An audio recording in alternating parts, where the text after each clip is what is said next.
The deaths of BB King, Elsie Stankham and Alice de Silva Aguirre have been described as both predictable and preventable by a public inquiry examining the Southport attack. The girls were killed at a Taylor Swift-themed dance class in June 2024 by 17-year-old Axel Rudacabana.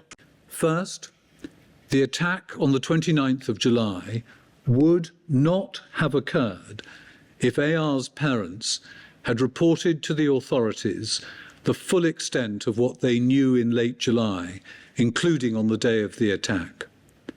Second, if the relevant agencies, individually and collectively, had properly managed and responded to the known danger that he posed to others from December 2019 onwards, it is highly likely that this event would not have occurred.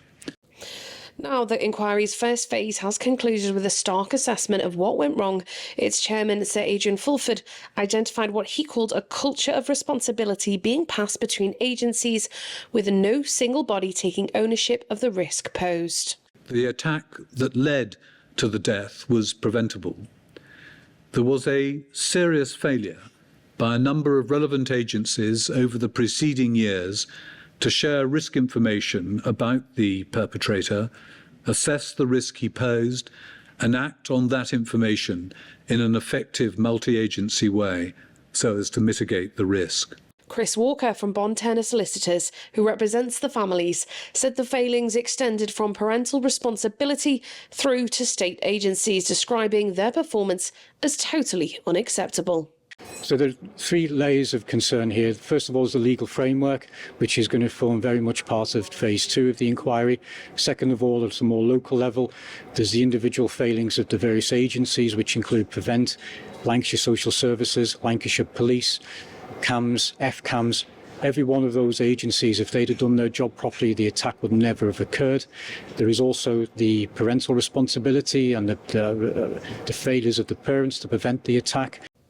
He warned he's prepared to identify individuals across 5 agencies if appropriate disciplinary action is not taken.